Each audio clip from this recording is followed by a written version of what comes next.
Here was all this incredible terrain, but it's inaccessible. Unless you are a superhero, it's almost impossible to hit most of the locations in a single day. Racha has mostly remained off the radar for everyone except for really hardcore adventurers.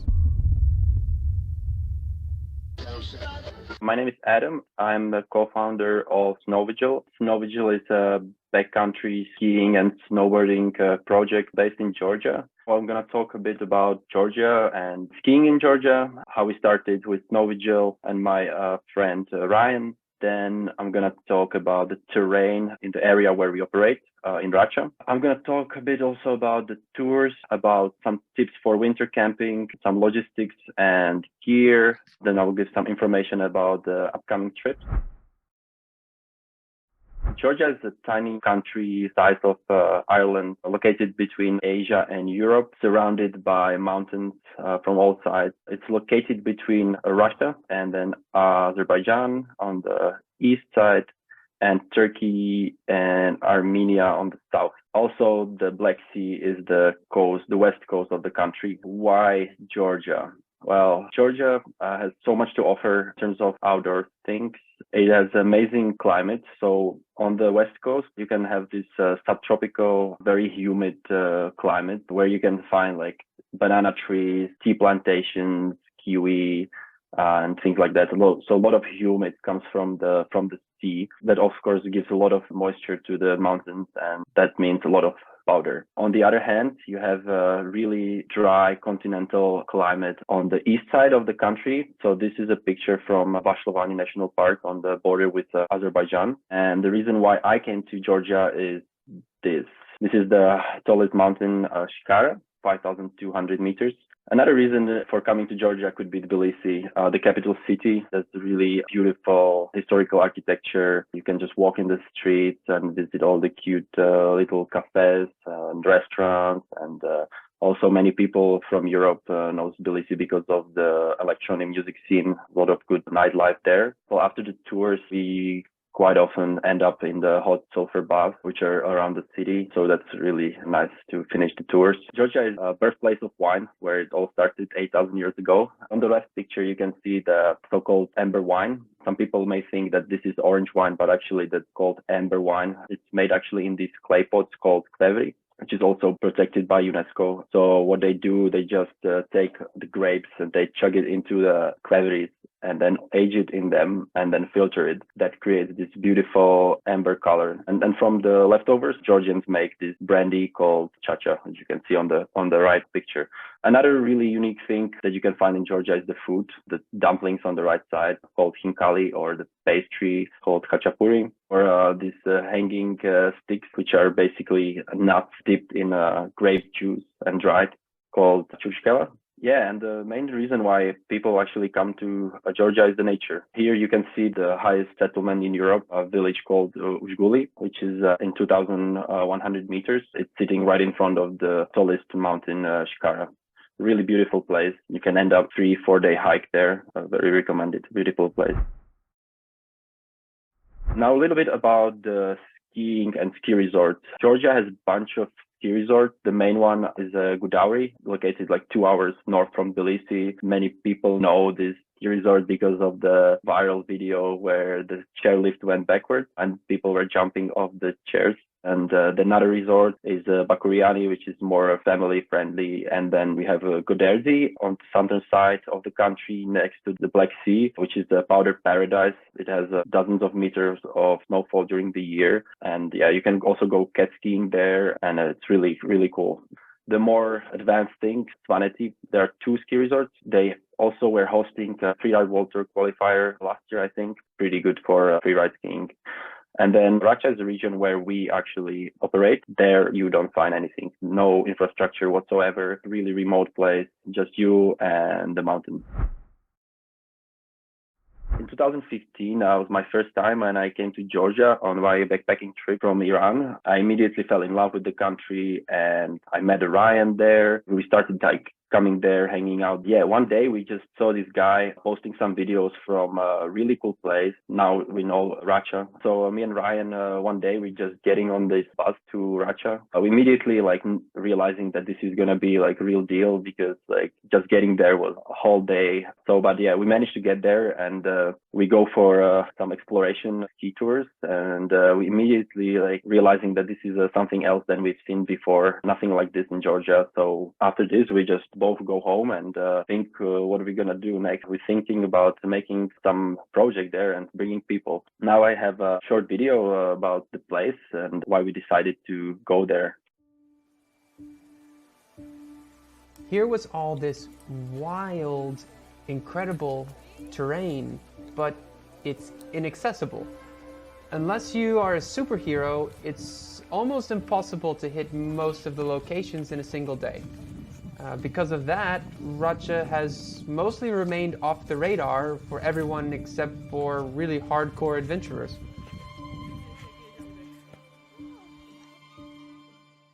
Pretty crazy place. During the summer, we deciding to start this project. So we're deciding to do a base camp style tours. So yeah, Ryan is getting this US military tent and trying to ship it somehow to Georgia. And my task was to get a snowmobile somewhere in Europe. So I found this snowmobile in Slovakia. Like Ryan decides to come to Europe with his car and drive together back to Georgia.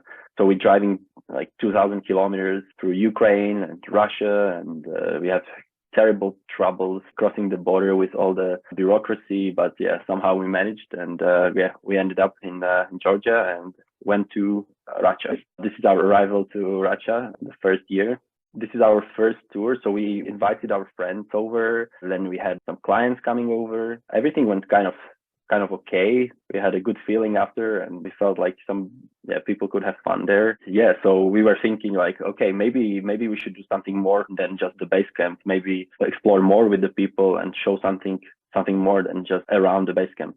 First way we decided the base camp. I prepared a short video about that. We took something that I think can be really intimidating for a lot of people, like overnight winter trips. And we designed a trip in the way that people could more safely expand their comfort zones. We do a really huge amount of work before and during the season to make these trips as accessible as possible without losing the sense of adventure. Okay, now I'm gonna talk about the terrain that we are skiing at and touring at. So this is a pretty low angle slope where we usually start, where we like do like a avalanche safety check and check on the group how everyone is doing. Here is a picture of the classic tour. This is the Shoda Valley, quite a classic tour, I would say. Mainly everyone that comes to Racha goes for a tour. Starts in a small town, the main town in Upper Racha called Hebi. So you start in 1,300 meters, and the saddle is around 3,000. Past this chapel, which you can see in the trees on the left side. It's quite a nice spot with beautiful views. And then you continue and you get into this spectacular place under the Mount Lagora. You end up next to this shepherd's hut, where we usually stay for the night. We usually pitch our tent there and stay there for the night. And then the next day, we just continue up all the way to the saddle. And yeah, actually the ending is quite steep, like 40 degrees, 45 maybe. So not everyone is making it all the way to the top. But yeah, if you don't, it's just fine. And you can turn around and we can ski on this nice mellow slopes and yeah, enjoy the way down. Another tour that we do is actually one of the best tree skiing. Actually don't want to share the location because our secret spots that we discovered, and so you have to come with us for a trip. Yeah, this is a beautiful tour that starts in 1,600 meters and goes all the way to 2,700. So yeah, you go through beautiful, like hundreds of years old trees, really spaced out, beautiful tree skiing there. And then halfway up, you are standing in front of this beautiful alpine bowl, which offers a huge variety of line. This is right before the top. So yeah, you can really choose like any kind of difficulties of lines. This is the top. It looks really, really like you can go forever. For people that want to do something more extreme, something more difficult, we have another tour, which is our probably favorite spot. That's called Spine Wall. This 600 meters vertical wall where you have to tour for one day just to get there. It has like this, I don't know, countless amount of spines where you can pick. So yeah, this is like serious business. But yeah, if you don't feel super comfortable going there, you can just stay, and right next to it, you have this mellow, beautiful terrain. Something for everyone. I guess there's something for everyone. I mean, for example, Tommy was a really good skier. He found stuff to challenge him. You know, I certainly enjoyed it. We didn't have to split up the group, but there was pretty much everything for everyone, you know. So hi everyone, my name is Tommy, and actually it's a skier. Just to clarify on the splitboarding side, that it goes very well. I mean, Andrew, Ryan, and many other people when the group were on splitboards, and I mean it worked very, very well. I think it was finally the YouTube video that some of the parts Adam showed that showed the pretty cool vibes that Snow Vigil has, and I think that truly lived up to its standards. Because I think for me the most important thing was like the good skiing, and that's definitely what you get in Georgia. A lot of different types of terrain, very good tree skiing, very good like open areas to charge fully. But then at the same time, I think it was a pretty cool adventure as well, because I mean normally people maybe just go to the Alps for day tours or a couple day tours, and it's more like you spend the day with the group with most of the unknown people, and then you pay the guide, and basically that's it. But that trip was more like going out with a bunch of friends, and I think it fits very well. Like I was, for example, traveling by myself, and I was lucky with the group that we had during that week, because I think every guest during that week were traveling solo, Andrew included. So we became very close during the week, and I mean some very good jokes and atmosphere going on from day one to the end of the trip. So yeah, and this is one of the pictures from there. One of our clients snowboarding down.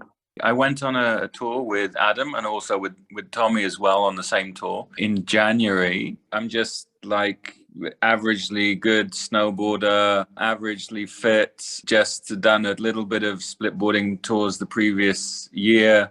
Always really fascinated in Georgia. I'd been there in the summer. I'd been there a little bit in the winter, just snowboarding in a resort. So just really wanted to go. Had a really amazing time. Adam's got an amazing team around him. They're just like really experts in what they do, but also a really good vibe, really good energy. Everyone, you know, gelled together really well in the group, also with the clients.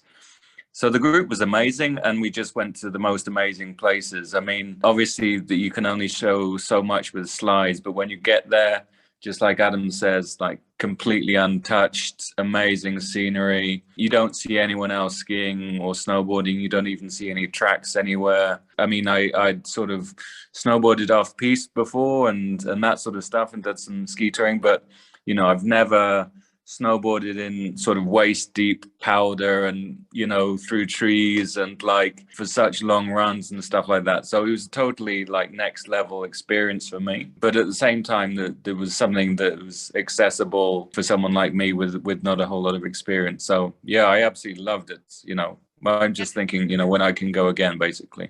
This is from one tour that we've done with the clients, and was quite spontaneous tour actually. Because of the conditions, we had to really like come up with something more safe. But in the end, it turned out to be really, really cool. These were the views. This is also on the way to the top. So this is our team. On the left side top, that's Luke, our tail guide from Australia, also our IT support. On the right side, that's Manu from New Zealand, our guide and snow forecaster. Bottom left, that's Olia, who's taking care of the operations, and she's also founder of the Women Mountaineering Club in Georgia. Right bottom, that's Olia. Olia is photographer and designer, so you will get to know these guys if you join us. Okay, this is a picture of Racha. So basically the valley divides into these two shoulders. One goes to Shovi and one goes to Heavy. We are kind of trying to move around this area in multiple day tour. I have prepared another video which talks a bit about why we decided to make overnight tours. You get to go on amazing overnight ski tours, but the team will be carrying all the gear, so you can kind of save your energy for the skiing part and not as much for the camping part. And in the camps, we build like a warm communal space where you can dry your stuff, and the food is always ready and waiting in the morning and the evening. This format makes a lot of sense if you're new, either new to ski touring or new just to overnight tours. And it also makes sense for people who really just want to focus on the objectives, like whose mind is on the line and who want to save their strength for that. Okay, now I'm gonna talk a bit about day by day how we do it. On the first day, we pick you up wherever you are in Georgia, the airport or the city or a ski resort, wherever you need. And we drive directly to Racha. We walk around the village. You get the chance to discover the place, get a feeling for the place. And yeah, in the evening, we have a dinner, meet up with some local people and go to sleep. The next day, we start with avalanche safety to see how people are, how they're feeling, what their skills are. And after that, we go for a quick afternoon tour to check how the group dynamic is and how strong everyone is, just to get to know each other better. Then we come back to the village and start planning for the next days. Based on the weather and the snow conditions, we decide the plan. The next day, we take off from the village and we go to the backcountry for 5 days. Depending on how the tour is planned, we either stay in tents or shelters or both. Yeah, so it really depends how the whole team feels. This is our military tent with the whole group. This is our teepee tent where we hang out after the tour, where we get to get some tea in the evening, get some drinks, some chacha, some food, get warm. We have some stove in there. Yeah, we can also dry your stuff, get comfortable. This is a picture of one of the shelters, a little more comfortable, I think, than the tent. This is a shelter from outside. Yeah, in the evening we just like hang out and make a bonfire if the weather is good, drink some chacha, make some food on the fire, forget about all the troubles that we have in normal life. This is another picture from one of the tours that I showed you in the beginning. It's a beautiful view on the highest peak in Racha. This is another picture from the shelter on the right side. Our friend is meditating. The last picture is actually from the teepee. Our client, Sergey, who bought a trumpet in Tbilisi and was carrying it on all the tours. This is our classic morning outside one of the shelters, drinking coffee, brushing teeth, and yeah, like then we go skiing, and that's the main thing. This is our friend snowboarding somewhere around. If the weather is bad, we just like hang out around somewhere in the safer zone when the weather wasn't great, and we just stayed somewhere close to the shelter. And yeah, this is our friend jumping off one of the roofs from the shelter. And yeah, so after the tour, we just return to the village and make a proper goodbye party, drink some wine, eat some Georgian food. Yeah, this gets all the stories from the tour and pack up. And the next day, we just drive back wherever you need, whether it's the city, the airport, whenever you need. So who are these trips for? So I prepared another video explaining who do we imagine to come on our tour. Yeah, I would say that we wanted to appeal most to people who are kind of similar to us. People who are eager for adventure and who have a desire to learn. That's why we decided from the start that we wanted to bring in the best guides we could find. You can learn how to do multi-day tours comfortably. You definitely will learn a lot about avalanche safety. And you're going to have a really good chance to improve your skiing and riding. I mean, these guys are total pros, and it's really cool to work with them and for us to learn from them also. And on top of that, at the same time, you're getting this fantastic cultural experience. I mean, it's a place with so much history and the most wonderful and hospitable people that you're going to find anywhere you can go. Maybe good to mention that getting there from from Europe is really easy and convenient. You can find from many European cities, you can find like 20, 30 euro pretty convenient direct flights. Yeah, this is one of the pictures, Ryan pulling the sled with all the gear to the base camp. Some tips how to get warm during winter camping. So dress in layers. Yeah, don't underestimate that. As soon as you get to the camp from the tour, take off wet stuff and change so your body doesn't cool down right away. When you go to sleep, generally use maybe 2 sleeping pads when you stay on the snow. Our clients always get one inflatable sleeping pad and one foam. Even if you get still cold, even if you have all the clothes, all the sleeping bag, maybe it's good to take plastic bottle, fill it up with hot water, and just put it somewhere on your body. It will help you to distribute the heat around. Cover your head. I usually cover my head I have a hood on my base layer. I usually keep it on the whole day, and just get extra heat. It's good to sleep with your head covered. When you stay in the tent, definitely keep the tent open somehow so you get a lot of air flow, and then moisture doesn't stay inside, because that's worse when your stuff gets wet and frozen. If you wake up, for example, and you're really cold, just eat something directly and drink warm tea. The digestion will immediately warm you up. That's some tips how to survive. My personal biggest fear before I went first time winter camping in the backcountry on skis was to get to dry my boot liners. But yeah, that problem is quite easily solvable with just removing the liners and putting them into your sleeping bag. The next day you wake up dry liners.